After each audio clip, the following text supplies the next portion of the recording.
ஜெய் ஸ்ரீராம். சங்கிகளின் ஆதரவாளன் கதிரேசன். இன்றைக்கி பத்திரிகையாளர் சந்திப்பில் அமைச்சர் நிர்மல்குமார் கிட்ட கேட்கப்பட்ட கேள்வி, திருப்பரங்குன்ற மலை மேலே தீபம் ஏற்றுவீங்களா ஏற்ற மாட்டீங்களா? அந்த கேள்வி. அதுக்கு இவர் என்ன பதில் சொல்லணும்? ஏற்றுவேன்னு சொல்லணும், இல்லை நாங்களும் திமுக கட்சி மாதிரி இந்துக்களுக்கு விரோதமாக தான் நடந்துக்குவோம், நாங்கள் ஏற்ற விட மாட்டோம் அப்படின்னு சொல்லணும். அதை விட்டுட்டு மதவாத கட்சிகளுக்கு இடம் தர மாட்டேன் அப்படின்னு சொன்னால் இது என்ன அர்த்தத்தில் இவர் சொல்கிறார்? அது பத்திரிகையில் மதவாதத்தை பற்றி நாங்கள் பேசவே இல்லையே, எங்கேருந்து இவர் மதவாதத்தை புதுசு உருவாக்குறாருன்னு தெரியல. மதவாத சக்தி எங்கே மதவாத சக்தி உள்ளே வந்தது அப்படின்னு தெரியல. நிருபர்கள் மதவாதத்தை பற்றி எதுவும் கேட்கவே இல்லை. இவராகவே மதவாத சக்தியில் உருவாக்கிட்டார். எதுக்கு அந்த மதவாதத்தை உள்ளே இழுத்தார் அப்படிங்கிறது தெரியல. அப்படியே மதவாதமாகவே இருந்தாலும் எல்லா மதத்துக்கும் ஒரு சமமான பார்வையில் இருக்கிறது மதவாதமா, இல்லை ஒரு மதத்துக்கு ஆதரவாகவும் இன்னொரு மதத்துக்கு எதிர்வாகவும், இல்லை ஒரு மதத்தினருடைய ஓட்டை வாங்கறதுக்கு வேண்டி இன்னொரு மதத்தை கொச்சைப்படுறது எது மதவாதம்? அது மதவாதமா இல்லை இது மதவாதமா? நீங்கள் சிறுபான்மையினர் ஓட்டுக்காக பெரும்பான்மை இருக்கிற இந்துக்களை கொச்சைப்படுத்துறது மதவாதமா, இல்லை நீதிமன்ற தீர்ப்பு என்ன சொல்லுதோ அதை செய்வோம் அப்படிங்கிறது மதவாதமா, இல்லை நாங்கள் மேல்முறையீட்டுக்கு நான் இப்படி நீங்கள் மேல்முறையீட்டுக்காக போகக்கூடாது, ஏன்னா அறநிலையத்துறை உங்கள் கட்டுப்பாட்டில் இருக்குது, தீபம் ஏற்றக்கூடாதுன்னு நீதிமன்றம் சொல்லியிருந்தால் தான் அறநிலையத்துறை இது அறநிலையத்துறை சொந்தமான கோயில், அறநிலையத்துறையில் நீதினு போகணும். ஆனால் நீங்கள் மக்கள் போடுற பணத்தை வாங்கிட்டு, அதாவது இந்துக்களுடைய பணத்தை வாங்கிட்டு இந்துக்களுக்கு எதிராகவே நீங்கள் வேலை செஞ்சுருக்கிறீங்க. திருப்பரங்குன்றம் மலை மேலே திமுக அதைத்தான் வேலை செஞ்சாங்க. திருப்பரங்குன்றம் மலை மேலே முழுக்க அதுக்கான பணம் முழுவதும் இந்துக்களுடைய அறநிலைத்துறை இல்லை கடைநிலை ஊர்லேருந்து முதுநிலை ஊர்லேயும் அமைச்சர் வரைக்குமே இந்துக்கள் காணிக்க போடுற காசு தான்.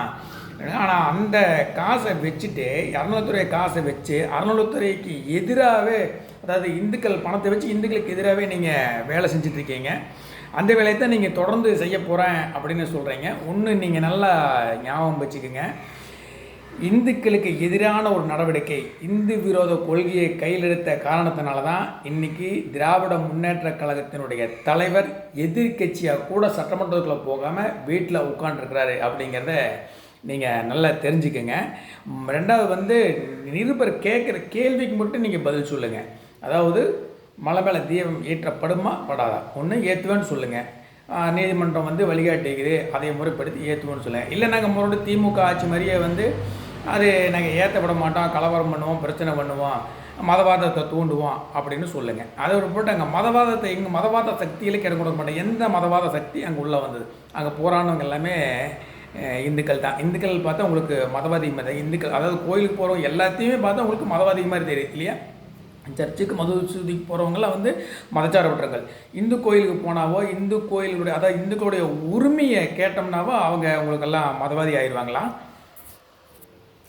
அமைச்சர் சார், எங்களுக்கு ஒன்று நீங்கள் தெளிவுபடுத்தணும். மதவாதம்னு சொல்கிறீங்களா, அது என்னதுன்னு எங்களுக்கு ஒன்றும் புரியலை.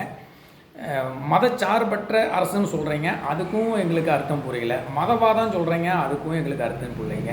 மதச்சார்பற்ற இயக்கம் அப்படின்னு சொல்கிறீங்க, ஆனால் பார்த்தீங்கன்னா ஒவ்வொரு மதத்துக்கும் ஒவ்வொரு சட்டம், ஒவ்வொரு மதத்துக்கு ஒவ்வொரு நடைமுறை, ஒவ்வொரு மதத்து மக்கள்கிட்ட ஒவ்வொரு மாதிரி நடந்துக்கிறீங்க. இஸ்லாமிய கிறிஸ்துவர் தப்பு கொஞ்சம் ஒரு மாதிரி நடந்துக்கிறீங்க, இந்துக்கள் தப்புன்னு ஒரு, இதில் எது மதவாதம் எது மதச்சார்பற்ற? அதாவது நான் ஃபஸ்ட்டே சொன்ன மாதிரி ஒரு மதத்துக்கு ஆதரவாக, அதாவது ஒரு மதத்தோட ஓட்டை வாங்கிறதுக்கு அந்த சிறுபான்மை மதத்துக்கிட்ட பெரும்பான்மை மக்களையும் பெரும்பான்மை இந்து மக்களை இழிவாக பேசுகிறதும், பெரும்பான்மையான இந்து மக்களுக்கு எதிராக பேசுகிறதும் தான் நீங்கள் மதச்சார்பட்டதுன்னு நீங்கள் நினச்சிக்கிறீங்க. இப்படி நினச்சாதான் ஒரு கட்சி, அதான் நான் சொன்ன மாதிரி ஒரு 60-20 வருஷமாக வளர்ந்து விரிஞ்சு கிடந்த ஆலமரம் ஒன்று இன்றைக்கி இந்து எதிர்ப்பு கொள்கையை கையில் எடுத்தனால சாஞ்சு கிடக்குது. அந்த நிலைமை உங்களுக்கு வராமல் பார்த்துக்குங்க. ஜெயஹிந்த், வணக்கம்.